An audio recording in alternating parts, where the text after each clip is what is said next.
typical marketing which we used to, Seth Godin speaks about as being interruption marketing. Interrupting your movie that you're watching or your Grey's Anatomy with an advert in terms of the newspapers taking up good space, all that. And what they say you need to do is to give the people the ability to actually go and sort of give you permission to market.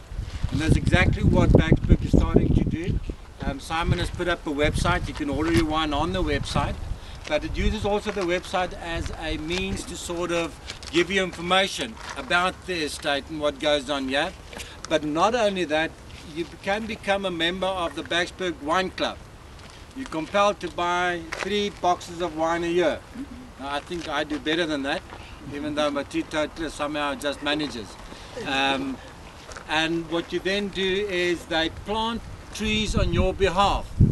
So one of these days my family will be carbon neutral as well, based on my membership of the Backsberg Wine Club. And I obviously have some of the nice wines that my good friend will now start distributing on behalf of Backsberg in Canada. Maurice, where are you? Right here. Right. And so it's that on the one hand. On the other hand, each wine club member gets a monthly newsletter, which tells you this is what's going on in the wine industry. This is what's going on the farm. In addition to that, he's arranged an inter-university wine tasting competition.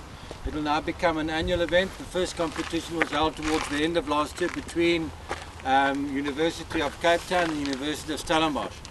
Let me say, let nobody speak ill of University of Cape Town. It's easily the second best university in the country. And they came second that day, as well as the University of Stellenbosch won the wine tasting competition. Over weekends they are in season period, high season period, they bring on board South African artists, and as Clive told the other group the other day, Old Mutual, which is 175 years old this day, is one of our biggest financial services companies, is going to hold its sort of a big shebang down there somewhere, Clive? Yeah. 5,000 people, I think you said. 5,000. Yeah. 5,000 people, all being exposed to the Backsberg brand, and obviously the people coming over a weekend are these artists as well. Other marketing stuff we have in this kind of time of the year during Easter. There's a town about 4 hours from here called Oudtshoorn. There's an Afrikaner cultural festival once a year for about 2 weeks, and Backsberg won the rights, 3-year contract, yeah. 3-year contract to distribute, sole right to distribute the wine there, and you can check whether I listen or not. Instead of going it on their own, they brought in a local wine manufacturer there in that area, because they do make wine there as well. The more sweeter varieties, fortified sweet wines, white wines, and ports as well.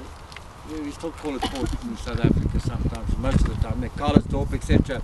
And they went into partnership with them, gave them 50% of the contract, so that the people can not only get to grips with the wine from Backsberg, but also of the local wines there.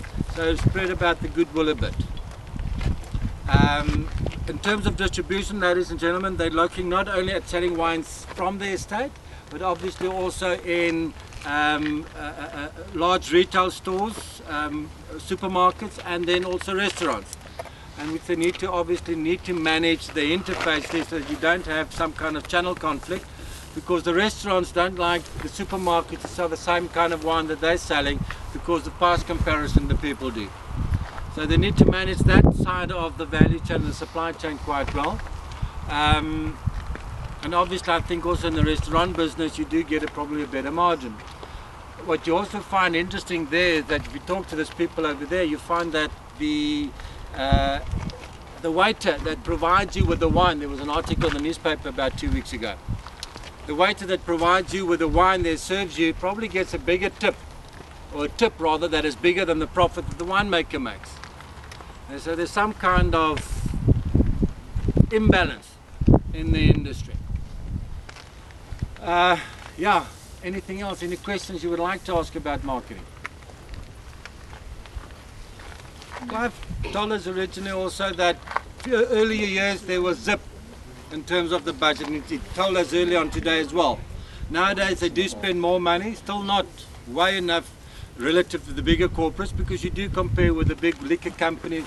There's one behind that hill, behind these trees in front of which we're standing, called KWV, one of the bigger ones, and then the biggest one is the Stellenbosch called Distel. And these guys obviously have a lot of money to throw at marketing, so wine estates such as these need to go about it in a clever way.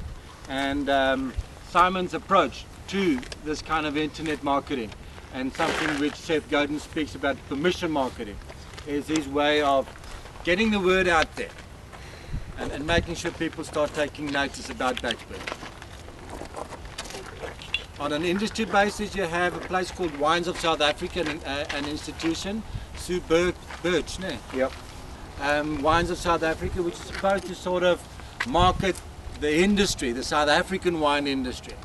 But if you talk to some of the smaller providers, they will tell you that the bigger you are, the more joy you get from Oza. The smaller you are, the less you get. Probably a question of economies of scale and scope. Okay. Lead the way. I have a question.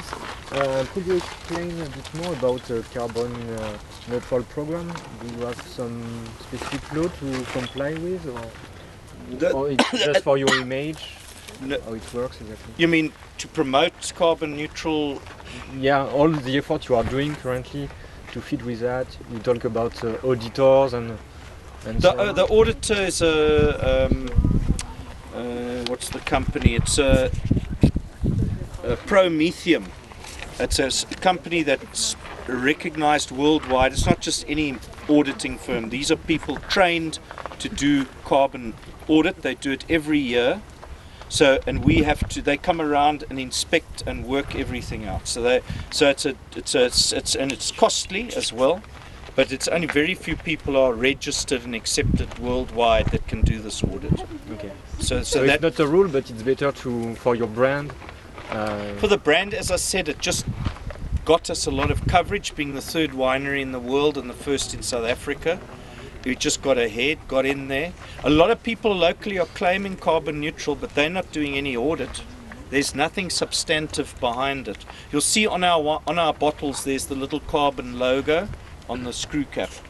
We found that putting organic on your wine or biodynamic doesn't actually sell your wine. Your brand is the seller.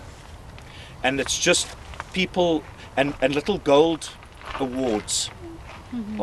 People love seeing little gold awards on a label. But even the carbon neutral label, we took it off the label and put it on the lid. For the simple reason, we're not trying to sell carbon neutral, we're trying to sell Backsberg.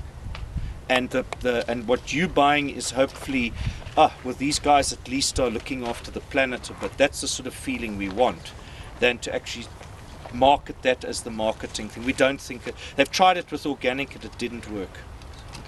Because organic had one big problem. They produced, and the wine was not comparable to what was on the market, quality-wise. And until you can get organic wine to compete on quality, you're not going to make it.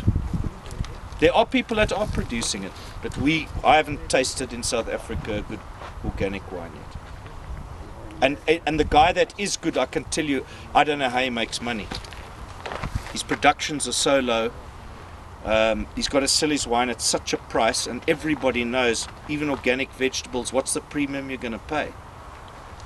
You're going to pay a premium, but you're not going to pay a lot more. So that's basically the carbon.